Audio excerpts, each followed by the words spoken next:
Hello everyone, आपका स्वागत है अवधेश मिश्रा नीट चैनल में।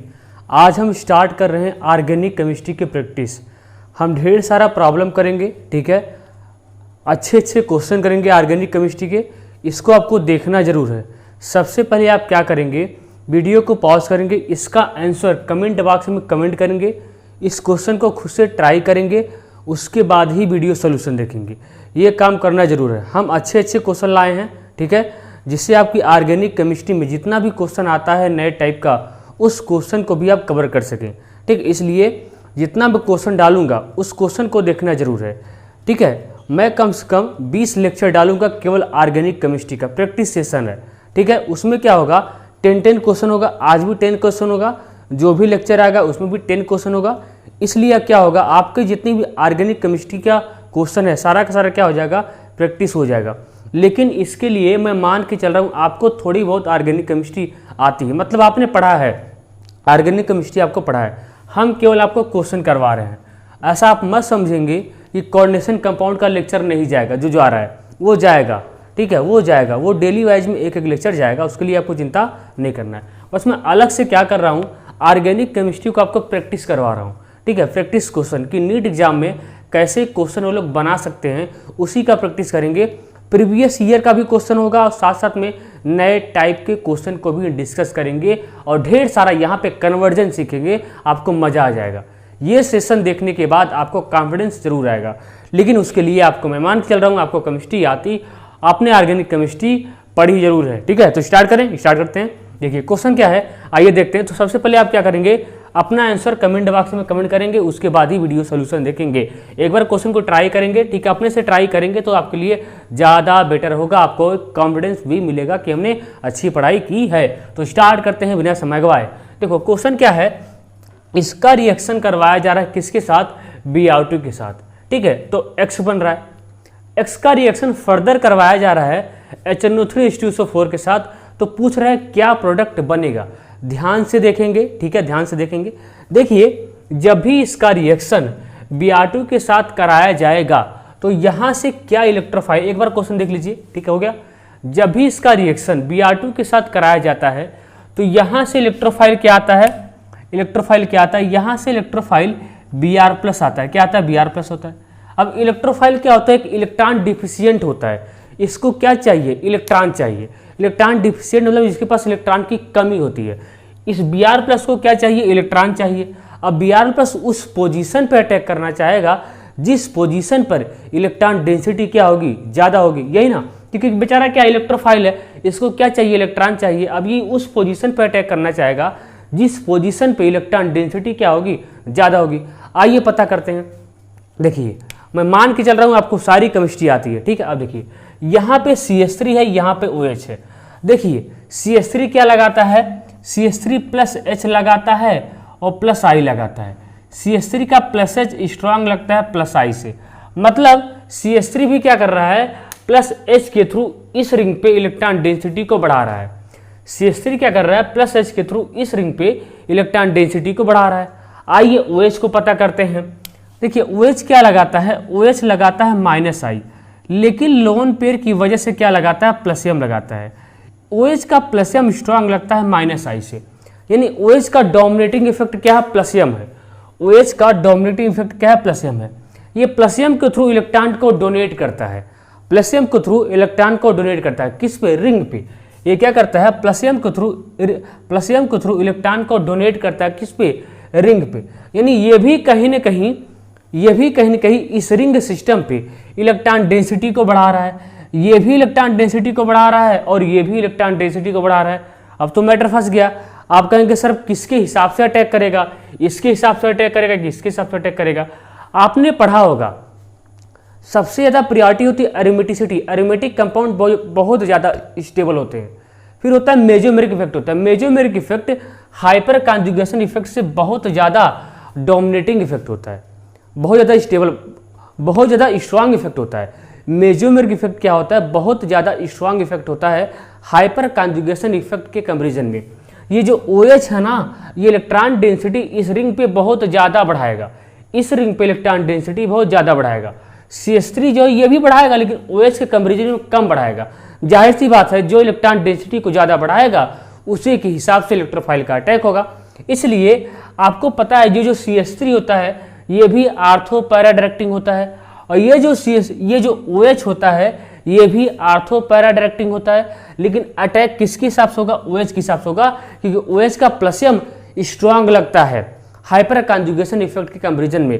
ये प्लसियम के थ्रू इलेक्ट्रॉन को डोनेट कर रहा है, इस रिंग पे इलेक्ट्रॉन डेंसिटी को बढ़ा रहा है, ठीक है, इसलिए अटैक इसके हिसाब से होगा। इसलिए जो भी इलेक्ट्रोफाइल आएगा इसके आर्थो पोजीशन पे पैरा पोजीशन पर अटैक कर जाएगा, लेकिन पैरा पोजीशन इसके लिए ऑलरेडी फिल है, इसलिए जो भी इलेक्ट्रोफाइल आएगा इस OH के आर्थो पोजीशन पर अटैक करेगा। जो भी इलेक्ट्रोफाइल आएगा इस OH के आर्थो पोजीशन पे अटैक करेगा।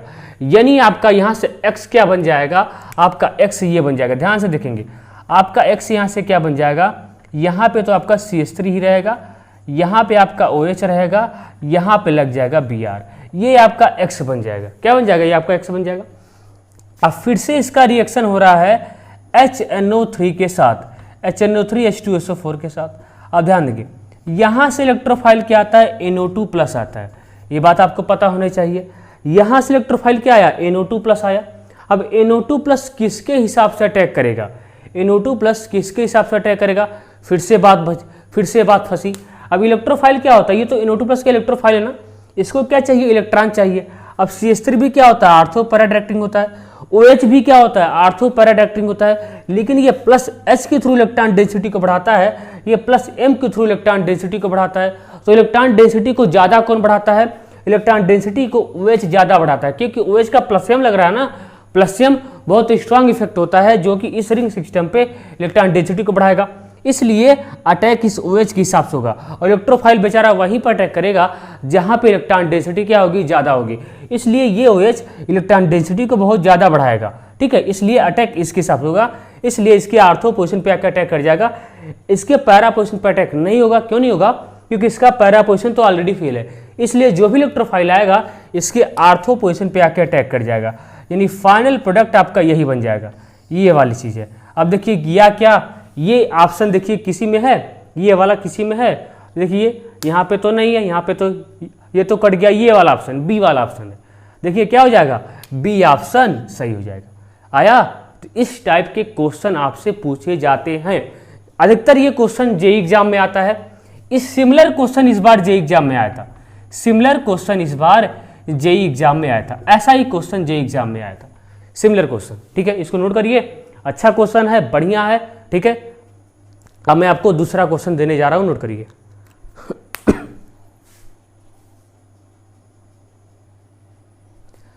देखिए ये आपका दूसरा क्वेश्चन है, ये भी क्वेश्चन आपके लिए उतना ही इंपॉर्टेंट है जितना क्वेश्चन फर्स्ट वाला इंपॉर्टेंट था, लेकिन थोड़ा सा इस क्वेश्चन को मैं इजी मानूंगा क्योंकि ये क्वेश्चन आपका एनसीईआरटी से बनाया गया है।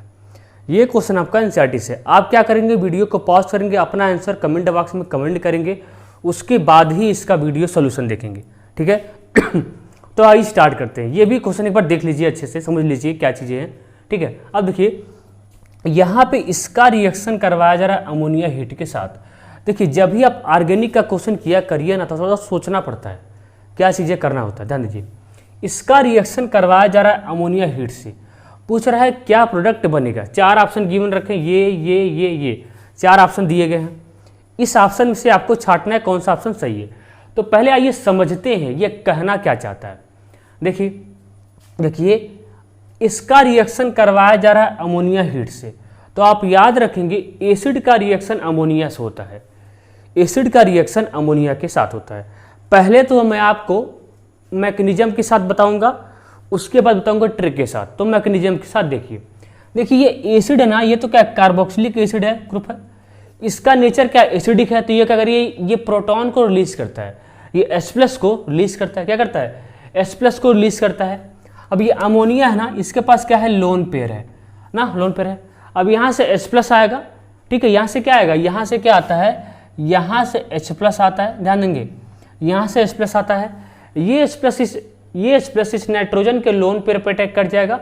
जैसे अटैक करेगा आपका बन जाएगा कुछ, कहाँ बनाए, आपका बन जाएगा, बना रहा हूँ, आपका बन जाएगा कुछ इस तरीके से, ध्यान देंगे, आपका बन जाएगा इस तरीके से। कैसे बन जाएगा, यहाँ पे COO यहाँ पे हो जाएगा माइनस, क्योंकि यहाँ से H+ गया है ना, H+ अपना इलेक्ट्रॉन ऑक्सीजन को देके गया है, इसलिए यहाँ पे आ जाएगा माइनस, यहाँ पे हो जाएगा NH4+। नाइट्रोजन पे प्लस क्यों आया, नाइट्रोजन पे प्लस इसलिए आया है क्योंकि नाइट्रोजन ने अपना लोन पेयर किसको डोनेट किया है, इस H+ को डोनेट किया है। अब ये हो गया इस तरीके से। Cl तो आपको वैसे मेंटेन रहेगा, Cl तो आपको वैसे मेंटेन रहेगा। अब ध्यान दीजिए, अब यहाँ पर देखिए पहले स्टेप का रिएक्शन हो गया, पहले स्टेप का काम खत्म। अब सेकंड स्टेप में क्या है, हीट है। हीट का मतलब होता है H2O का बाहर निकलना, हीट का मतलब होता है H2O का बाहर निकलना। कहीं भी आपको ऑर्गेनिक केमिस्ट्री में हीट दिया है ना, तो आप इसका मतलब यही समझेंगे वहाँ पे H2O का बाहर निकलना। अब यहाँ से क्या होता है, देखिए हीट है ना, तो यहाँ से H2O बाहर निकल जाएगा। कहाँ से निकलेगा, यहाँ से 2 हाइड्रोजन, ये NH4 ना, यहाँ से 2 हाइड्रोजन, यहाँ से 1 ऑक्सीजन, यहाँ से 2 हाइड्रोजन, यहाँ से 1 ऑक्सीजन, H2O यहाँ से बाहर निकल जाएगा। जैसे यहाँ से H2O बाहर निकलेगा, ये आपका हो जाएगा इस तरीके से, ठीक है। ये आपका हो जाएगा कैसे, ये आपका हो जाएगा इस तरीके से, CO क्या हो जाएगा, NH2 हो जाएगा। आया, और यहाँ पे Cl मेंटेन रहेगा। क्या रहेगा, Cl क्या रहेगा, मेंटेन रहेगा। अरे भाई ये क्या बचा, CO बचा, यहाँ से H2O बाहर निकल गया, 2 हाइड्रोजन बाहर निकल गया, 1 ऑक्सीजन बाहर निकल गया, तो बचा क्या, NH2 बचा ना, NH2 बचा ना, क्या हो जाएगा, CONH2, ठीक है। तो क्या हो जाएगा आपका, इस हिसाब से ऑप्शन में क्या जाएगा, ये तो ऑप्शन होगा नहीं, पहला वाला तो गया काम से, ये तो पहले केवल एक ही स्टेप का रिएक्शन है, ये तो होगा नहीं। यहाँ पे NH2 ला दिया है, ये वाला हो जाएगा CONH2, यहाँ पे क्या है, Cl है, तो क्या हो जाएगा, थर्ड ऑप्शन सही हो जाएगा, थर्ड ऑप्शन सही हो जाएगा। देखिए ये तो मैंने आपको मैकेनिज्म से सारा खेल बताया, मैकेनिज्म से बताया, लेकिन इतना एग्जाम में करने की ज़रूरत है या नहीं है, इतना एग्जाम में करने की ज़रूरत नहीं है। आप क्या करेंगे, जब भी एसिड का रिएक्शन अमोनिया हीट से कराया जाए, जब भी एसिड का रिएक्शन अमोनिया हीट से कराया जाए, आपको करना क्या है, कुछ नहीं करना है, यहाँ से OH को हटाना है, NH2 को लगाना है, सारी कहानी खत्म। जब भी एसिड का रिएक्शन अमोनिया हीट के साथ कराया जाए, आपको क्या करना है, इतना तामझाम नहीं करना है जैसे मैकेनिज्म मैंने किया। आप क्या करेंगे, यहाँ से OH को हटाएंगे, NH2 को लगाएंगे, OH को हटाना है, NH2 को लगाना है, रिएक्शन को बनाना है। हो गया, क्या हो गया आपका, ये ऑप्शन हो गया, थर्ड वाला हो गया। तो नोट करिए, ये भी क्वेश्चन आपका क्या था, इंपॉर्टेंट था, तो नोट कर लीजिए।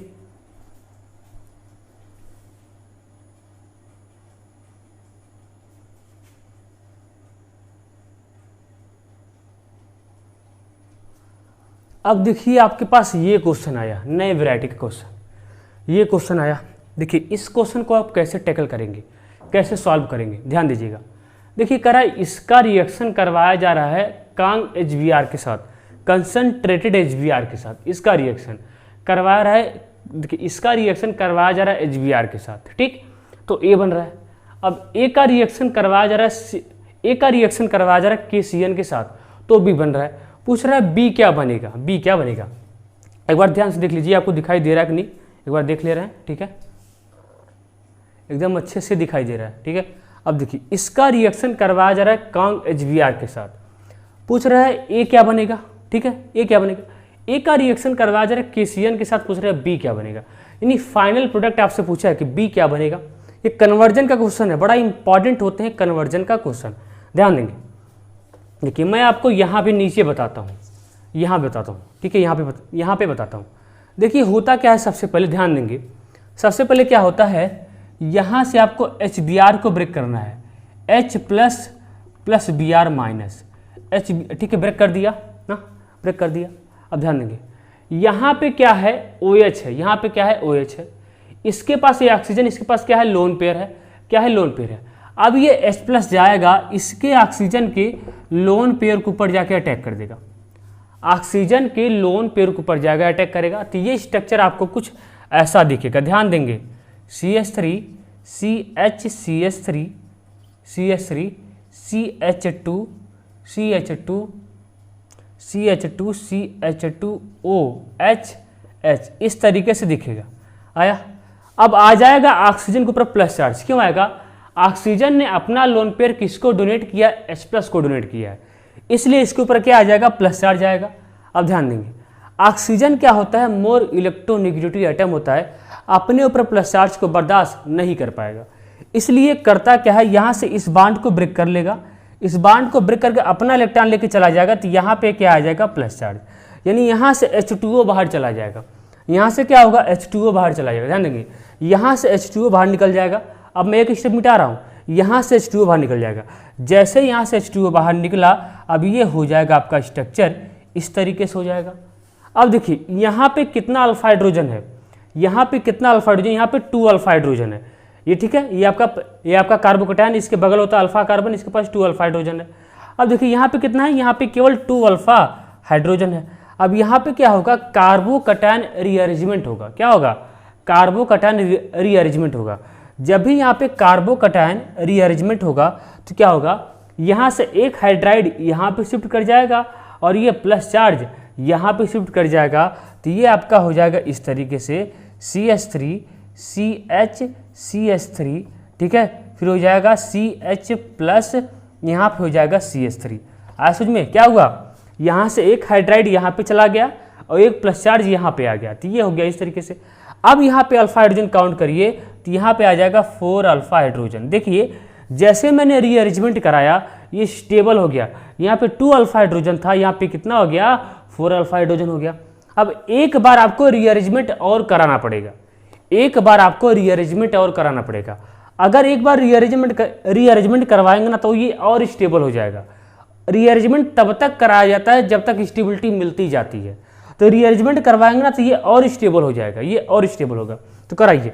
अब देखिए होता क्या है, यहाँ पे प्लस चार्ज ना, यहाँ पे एक हाइड्राइड है, ये हाइड्राइड यहाँ पे शिफ्ट कर जाएगा और ये प्लस चार्ज यहाँ पे चला जाएगा, ये हाइड्राइड यहाँ पे शिफ्ट करेगा और ये प्लस चार्ज यहाँ पे आ जाएगा। मैं इसी में सुधार कर रहा हूँ, अच्छा ठीक बता दे रहा हूँ। देखो ये हाइड्राइड यहाँ पे चला जाएगा और ये प्लस चार्ज यहाँ पे चला आएगा, तो ये आपका हो जाएगा स्ट्रक्चर इस तरीके से। ध्यान देंगे CH3, मेरे पास जगह नहीं है, CH3, ठीक है, यहाँ पे CH3, यहाँ पे आ गया प्लस चार्ज, यहाँ पे हो गया CH2, यहाँ पे हो गया CH3। अब देखिए यहाँ पे ज़्यादा अल्फा हाइड्रोजन है, कितना है, देखिए ये प्लस चार्ज है, ये alpha carbon alpha carbon alpha carbon, यहाँ पे 3 3 6 2 8, यहाँ पे 8 अल्फा हाइड्रोजन हुआ। देखिए यहाँ पे रीअरेंजमेंट कराया और स्टेबल हो गया, तो सबसे ज़्यादा स्टेबल स्ट्रक्चर तो यही है, इसलिए अब यहाँ पर अब कोई रीअरेंजमेंट नहीं होगा, क्योंकि इससे ज़्यादा स्टेबल नहीं हो सकता है। अब रीअरेंजमेंट कराने का कोई मतलब नहीं है, अब इससे ज़्यादा स्टेबल स्ट्रक्चर आपको मिल नहीं सकता। इसलिए क्या होगा, अब देखिए H+ का तो अटैक हो गया था, अब क्या होगा, Br- आएगा, यहीं पे अटैक कर जाएगा, Br- आएगा, यहीं पे अटैक कर जाएगा, ठीक, Br- आएगा, यहीं पे अटैक कर जाएगा। अब आप इतना नोट करिए पहले, फिर समझाते हैं, ठीक है, इतना नोट करिए। देखिए Br- आएगा, यहीं पे अटैक कर जाएगा, ठीक है, Br- आएगा, यहीं पे अटैक कर जाएगा, ठीक है, इतना नोट करिए जल्दी से।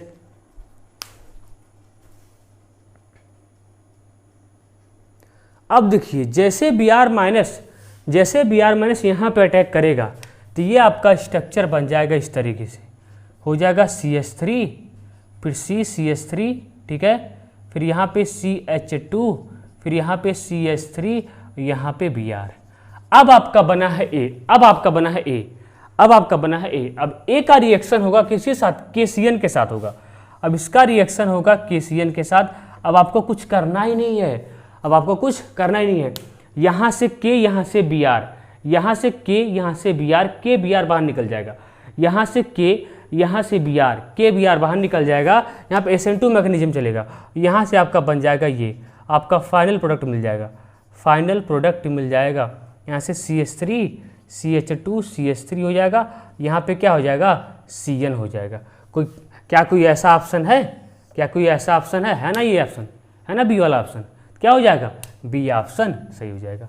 आया समझ में, तो ये यहाँ पे समझने वाली बात थी, ठीक है, तो इसको नोट कर लीजिए बढ़िया से, एक बार अपने से ट्राई करिएगा, एक बार अपने से इसको ट्राई करना है, ठीक है, तो नोट करिए।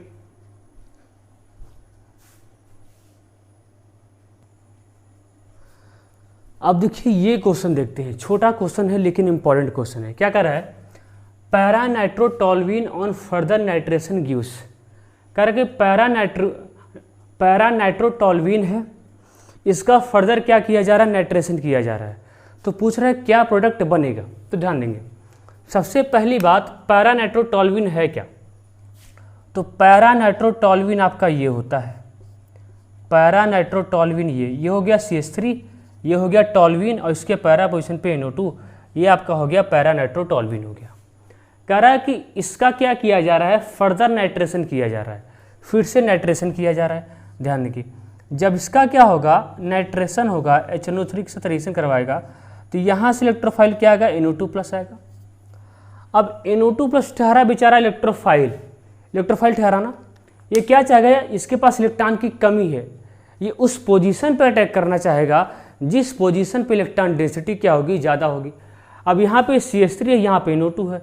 अब सवाल उठा सर इसके हिसाब से अटैक करेगा कि इसके हिसाब से अटैक करेगा, आइए पता करते हैं।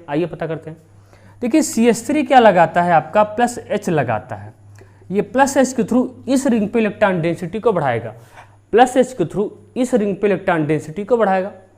NO2 क्या लगाता है, -I लगाता है, -M लगाता है। NO2 का डोमिनेटिंग क्या होता है, -M होता है। NO2 का डोमिनेटिंग क्या होता है, NO2 का डोमिनेटिंग -M होता है। ये -M को थ्रू इलेक्ट्रॉन को खींचेगा, इस रिंग से इलेक्ट्रॉन डेंसिटी को कम करेगा, इस रिंग पे इलेक्ट्रॉन डेंसिटी को कम करेगा, इलेक्ट्रॉन को खींचेगा -M को थ्रू इलेक्ट्रॉन को खींचेगा, इस रिंग पे इलेक्ट्रॉन डेंसिटी को कम करेगा। इसलिए NO2+ इसके हिसाब से अटैक नहीं करेगा, किसके हिसाब से करेगा, कौन इलेक्ट्रॉन डेंसिटी को बढ़ा रहा है, ये CH3 बढ़ा रहा है, इसलिए CH3 के हिसाब से अटैक होगा, ना कि NO2 के हिसाब से अटैक होगा। समझे, इसलिए किसके हिसाब से अटैक होगा, CH3 के हिसाब से अटैक होगा, NO2 के हिसाब से नहीं होगा। इसलिए NO2+ आएगा, इसके आर्थो पोजीशन पे अटैक कर जाएगा। NO2+ आएगा, CH3 के आर्थो पोजीशन पे अटैक कर जाएगा, आर्थो पोजीशन पे अटैक कर जाएगा। हालांकि अटैक NO2 के हिसाब से भी हो गया है, अटैक NO2 के हिसाब से भी हो गया है।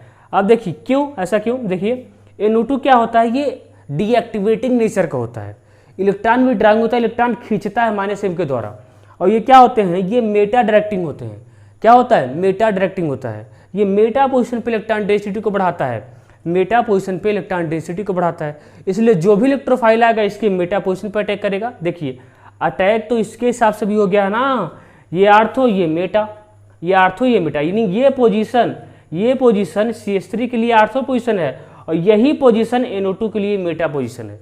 ये पोजीशन CH3 के लिए आर्थो पोजीशन है और यही पोजीशन इस NO2 के लिए मेटा पोजीशन है। समझ में आया, यानी अटैक इसके हिसाब से भी हो गया है। अगर जो ऐसा सोच के करेगा उसके हिसाब से भी सही ही जाएगा, लेकिन जैसा हमने आपको सोचना बताया है वैसे आप सोचिए, आपके लिए ज़्यादा अच्छा होगा। अगर आप किसी एक के हिसाब से अटैक करवाएंगे तो दूसरे के हिसाब से अटैक हो ही जाएगा। याद रखेंगे जब +M लगे या -M लगे या +S लगे या -M लगे, तो अटैक हमेशा +M +H के हिसाब से करवाना है, ना कि -M। अटैक तो दूसरे वाले के हिसाब से हो ही जाएगा। और यहाँ पर देखिए हमने आपको दोनों तरीका बता दिया है। NO2 क्या होता है, ये मेटा डायरेक्टिंग होता है, ये क्या होता है, आर्थो पैरा डायरेक्टिंग होता है। अब इसका तो पैरा पोजीशन ऑलरेडी फिल है, इसलिए जो भी इलेक्ट्रोफाइल आएगा इसके आर्थो पोजीशन पर अटैक करेगा। ठीक है, और जो पोजीशन इसके लिए आर्थो पोजीशन है वही पोजीशन NO2 के लिए मेटा पोजीशन है। आया, तो आप जो मर्जी करिए, जो मैं आपको बोल रहा हूँ उसी के हिसाब से चलिए। ठीक है, तो ये इसमें क्या हो जाएगा, इसमें हो जाएगा आपका फर्स्ट ऑप्शन सही हो जाएगा। तो ये भी क्वेश्चन आपके लिए इंपॉर्टेंट है, नोट कर लीजिए।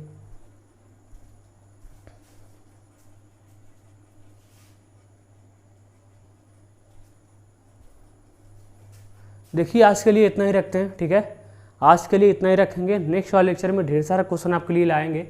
ठीक है, तो आज कम ही क्वेश्चन है। ठीक है, तो इसी से एडजस्ट कीजिए। ठीक है, जैसे जैसे थोड़ा थोड़ा करवाएंगे इसी थोड़ा थोड़ा सा आपका सागर भर जाएगा। ठीक है, हमने जितना भी क्वेश्चन आज करवाया है ये क्वेश्चन रियली में बहुत ज़्यादा इंपॉर्टेंट है। ठीक है, बहुत ही ज़्यादा इंपॉर्टेंट है। ऐसे ऐसे क्वेश्चन हम डेली वाइज में आपके लिए लाते रहेंगे। ठीक है, ऐसा मत सोचिएगा कि कोऑर्डिनेशन कंपाउंड का लेक्चर आपका नहीं जाएगा, वो जाएगा। साथ साथ में नीट वालों के लिए, जेई वालों के लिए ये लेक्चर काफ़ी इंपॉर्टेंट है। ऐसे ऐसे मैं थोड़ा थोड़ा करके आपका जितना भी क्वेश्चन ऑर्गेनिक केमिस्ट्री में न्यू टाइप का है, कन्वर्जन का है, जिस टाइप का भी हो सभी क्वेश्चन करवा देंगे। ठीक है, तब तक के लिए इतना देखिए आराम से, इसको नोट करिए, इस क्वेश्चन को नोट कर लीजिएगा ताकि आपको लास्ट समय इसका रिविजन के लिए रिवीजन करके जाइए, आपको बहुत ज़्यादा बेनिफिट आपको मिलेगा। मैं जो क्वेश्चन करवाऊंगा उसी बेस क्वेश्चन आपके नीट एग्जाम में आएंगे, ये आप देख लीजिएगा, ये कन्फर्म है। ठीक है, तब तक के लिए पढ़ाई करते रहिए। All the very best. ठीक है।